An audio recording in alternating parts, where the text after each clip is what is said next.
Did you know Call of Duty Zombies had a port on the DS? For some reason, every Call of Duty between Modern Warfare and Modern Warfare 3 was ported to the Nintendo DS, and this includes Black Ops. And in this version of Black Ops, they have their own version of zombies. It is completely distinct from the zombies modes in mainline Call of Duty titles. The maps are all unique, there's no wonder weapon, there's no perks, there's no pack-a-punch. It's overall a very rough game to play, especially because you have to aim with the DS touchscreen.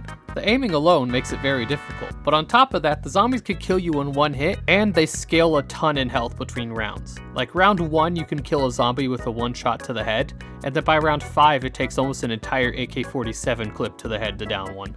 That's another thing. There's no way to upgrade weapons or get perks. All you got are the wall weapons and whatever the box gives you. So in a lot of ways, this is most similar to the original Nocturne Toten in World at War. Except there's no wonder weapon, not even a ray gun. So it gets really hard to kill zombies in later rounds. You might be thinking, well, maybe you can train the zombies instead of camping. Well, this game has no sprint, and also the maps are all linear. Every map follows the same formula of having exactly 2 buyable doors and 3 rooms split between them. And those rooms are put in a row. There's no like alternate paths or ways to go between them besides the one doorway you buy. Also, doors are very expensive. The first door is $5,000 and the second one is $10,000. So you're going to be spending most of your money on just getting to the other side of the map. And the worst thing is there's not really a reward. With no perks or pack-a-punch, the only reward for getting to the other side is getting to the mystery box. Or I should say mystery cabinet, because that's what it looks like in this game. Except most of the guns from the box suck. There's no wonder weapon to go for. Best gun in this mode is arguably the M16 with grenade launcher, and that's a wall buy. Also, this game doesn't have an attachment system, so most of the box weapons are variants of other guns. So the M16 and the M16 with grenade launcher are 2 separate guns that can both drop separately from the box. You can get a pistol or that same pistol with a suppressor, or any semi-auto guns, you can either get that gun or that gun with a scope. And so, most of the box guns are just duplicates of other guns that suck. In fact, the best weapon in the game, honestly, is the knife. In this game, if you aim with the knife, you can switch to throwing knife. The throwing knife has unlimited ammo, but in exchange, it does way less damage than the normal knife. That is unless you get a headshot. For whatever reason, in Call of Duty DS, if a throwing knife hits an enemy in the head, regardless of how much health they have, they die instantly. So I guess the one wonder weapon in this mode is the throwing knife. If you could get good enough at always hitting headshots against the zombies, you could probably survive infinitely. A task easier said than done though, when your 2 options for aiming are using the touchscreen or using the buttons. The mode has 4 maps: House, Overlook, Temple, and Facility.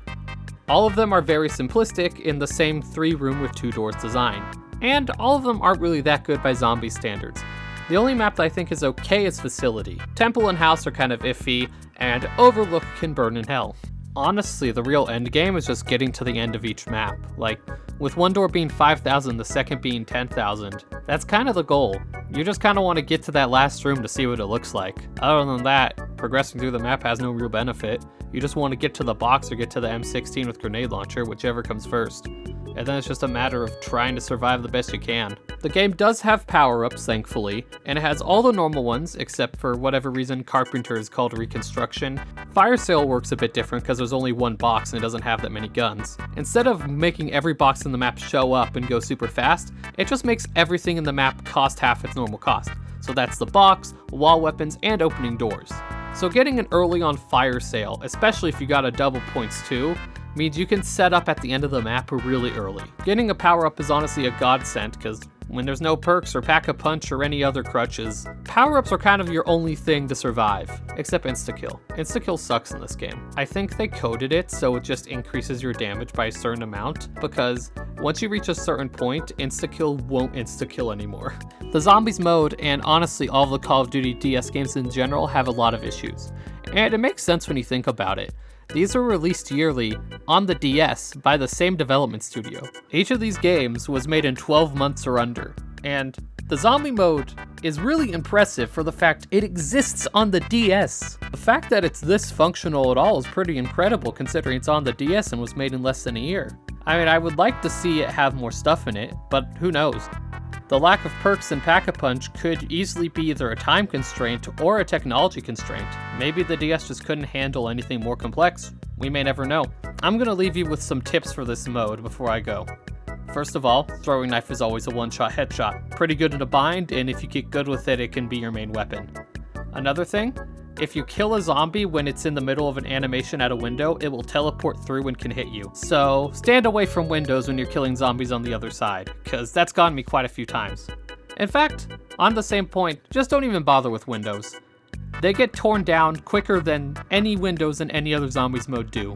And the risk versus reward for repairing them is next to nothing because they'll be torn down in about 1 second and you can die in one hit. So it's better just to have a good position than risk it all to get like 100 points. Don't bother with the boxes unless you're absolutely desperate. All of the box guns suck, and honestly, the wall guns are better because you can actually buy ammo.